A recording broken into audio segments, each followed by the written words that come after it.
حدیث کی کتابوں میں محدثین کرام باب الامر بالمعروف قائم کرتے ہیں، جس کا ترجمہ ہے نیکی کا حکم کرنا، برائی سے روکنا، یعنی دعوت کا باب علماء کرام قائم کرتے ہیں۔ اس میں صرف مشکات شریف میں مختلف کتابوں سے جو حدیثیں لی گئی ہیں ان کی تعداد ہے 18، اور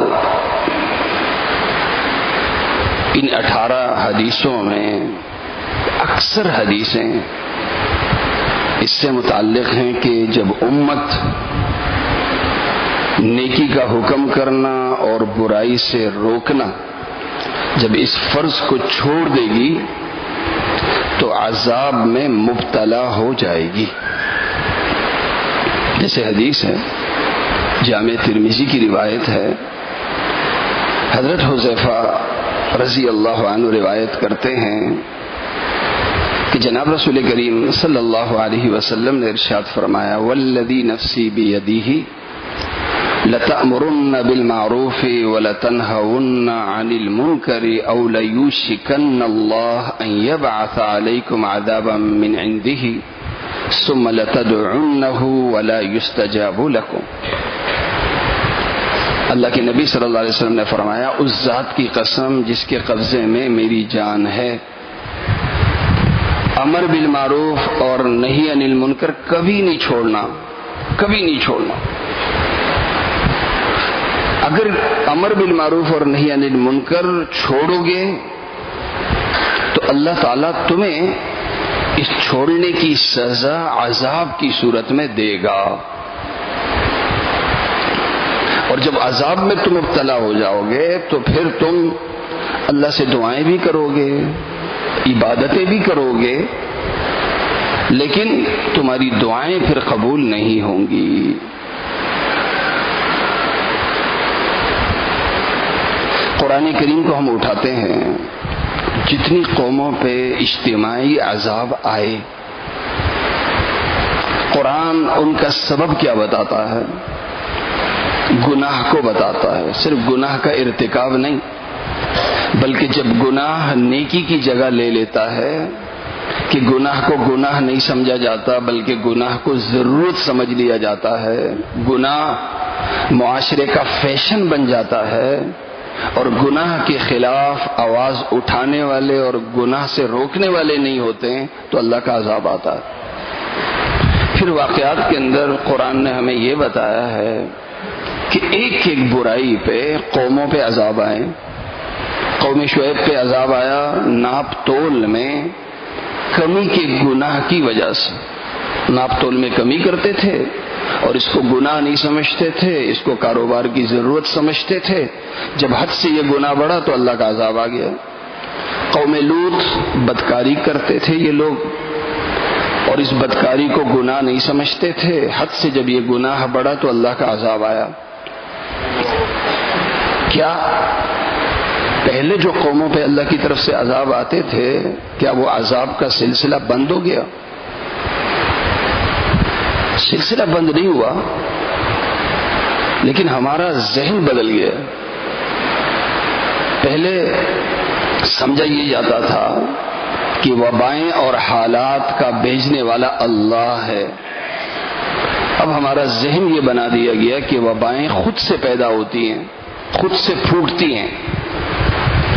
وبا کا مقابلہ اگر اسباب سے کر دیا جائے تو وبا ختم ہو جاتی ہے، لیکن مسلمان کا عقیدہ ہے کہ وبا خود سے پیدا نہیں ہوتی، بلکہ وبا جس طرح انسانوں کا خالق اللہ ہے، وباؤں کا اور بیماریوں کا خالق بھی اللہ ہے۔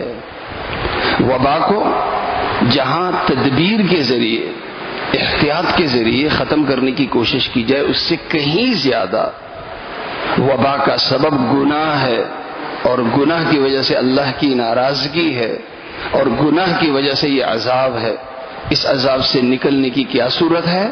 اس عذاب سے نکلنے کی صورت اس حدیث میں بتا دیا کہ اصلاح کے عمل اور دعوت کے عمل کو جاری کیا جائے۔ البدایہ والنہایہ تاریخ کی بڑی مشہور اور مستند کتاب ہے، البدایہ والنہایہ۔ اس میں لکھا ہوا ہے کہ سن 478 ہجری عباسی خلیفہ ہیں مقتدر بامر اللہ، عباسی خلیفے کا نام ہے۔ اس خلیفے کے دور میں پوری اسلامی دنیا میں ایک بیماری بخار کی پھیل گئی۔ بخار کی بیماری کے بعد پھر عرب دنیا، عرب کے علاقے طاعون میں مبتلا ہوئے، اور خطرہ یہ ہوا کہ کہیں پوری اسلامی دنیا میں طاعون پھیل نہ جائے۔ طاعون کی بیماری میں تو انسان مبتلا ہوئے، اور جنگل کے جانور ہوں یا آبادی کے جانور ہوں وہ بھی تقریباً ہلاک ہو گئے۔ ریاستی سطح پر ہر تدبیر کو اختیار کیا گیا، ہر احتیاط کو اپنایا گیا، لیکن کچھ نتیجہ نہیں۔ عباسی خلیفہ نے علماء کو جمع کیا، اصحاب الرائے کو جمع کیا اور کہا کہ جی اس وبا سے نکلنے کی صورت بتا دو۔ تو علماء کرام نے متفقہ طور پر جو جواب دیا وہ یہ دیا کہ وبائیں خود سے پیدا نہیں ہوتی، بلکہ وباؤں کا سبب گناہ ہوتا ہے، اور گناہ کے ارتکاب پہ اللہ کا عذاب نہیں آتا، لیکن گناہ کو جب گناہ نہیں سمجھا جاتا اور گناہ کو جب ضرورت سمجھ لیا جاتا ہے، اور گناہ جب فیشن بن جاتا ہے معاشرے میں، اور یہ جب گناہ انتہائی حد پہ چلا جاتا ہے تو اللہ کا عذاب آتا ہے، جیسے پچھلی قوموں پہ آیا۔ اب اس گناہ سے جو وبا کا سبب گناہ ہے، اس گناہ کو ختم کیسے کیا جائے؟ علماء کرام نے کہا کہ اللہ کا ایک حکم ہے امر بالمعروف اور نہی عن المنکر، جب تک اسے زندہ نہیں کیا جائے گا اجتماعی طور پر اللہ کا یہ عذاب نہیں ٹلے گا۔ اس لیے ریاستی سطح پہ اعلان ہوا کہ اب گناہ کے جتنے کام ریاست میں ہو رہے ہیں سب بند، اور ہر شخص پہ یہ لازم کیا گیا کہ ہر شخص صرف نیکی نہ کرے بلکہ نیکی کا داعی بنے۔ ہر شخص نے اصلاح کا اور دعوت کا عمل شروع کیا، اور فرد نے شروع کیا۔ امام ابن کثیر رحمہ اللہ لکھتے ہیں کہ چند دنوں میں یہ وبا ختم ہو گئی۔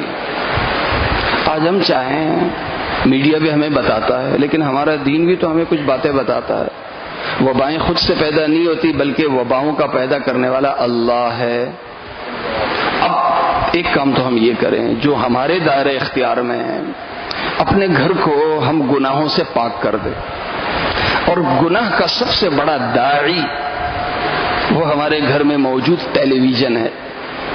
اب ٹی وی جب تک یہ وائرس چل رہا ہے، اب ٹی وی بند کر دیں، ٹی وی بند کر دیں، اور جو دینی اعمال ہیں، ذکر، اذکار، نوافل، یہ گھر میں کریں، تاکہ گھر مسجد بن جائے۔ مسجد اللہ کے فیوز اور برکتوں کا مرکز ہے۔ ہمارا گھر عبادت اور مسجد ہونے کی وجہ سے اللہ تعالیٰ وباؤں سے محفوظ کر دے گا۔ ایک کام ہم یہ کریں۔ دوسرا کام ہم یہ کریں کہ ماشاءاللہ آپ حضرات مسجد میں آتے ہیں، ہماری تعداد چند سو ہیں، ہزاروں میں یہ چند سو کا مسجد میں آنا یہ وبا کو نہیں ٹالے گا، بلکہ ہم دین کے داعی بھی بنے۔ کم سے کم آج ہم طے کر لیں کہ صبح جو بڑا مبارک وقت ہوتا ہے، اللہ کا ایک حکم متوجہ ہوتا ہے، اس میں اکثریت سو رہی ہوتی ہے، ان کو بھی ہم نے امر بالمعروف کرنا ہے، دین کی طرف لانا ہے۔ آج سے ہم طے کر لیں، عہد کر لیں اللہ سے کہ کل میں کم سے کم فجر کی نماز میں اکیلے نہیں آؤں گا، بلکہ کم سے کم اپنے ساتھ ایک بندے کو لے کر آؤں گا، چاہے وہ گھر کا میرا بیٹا کیوں نہ ہو، خواہ وہ میرا دوست کیوں نہ ہو۔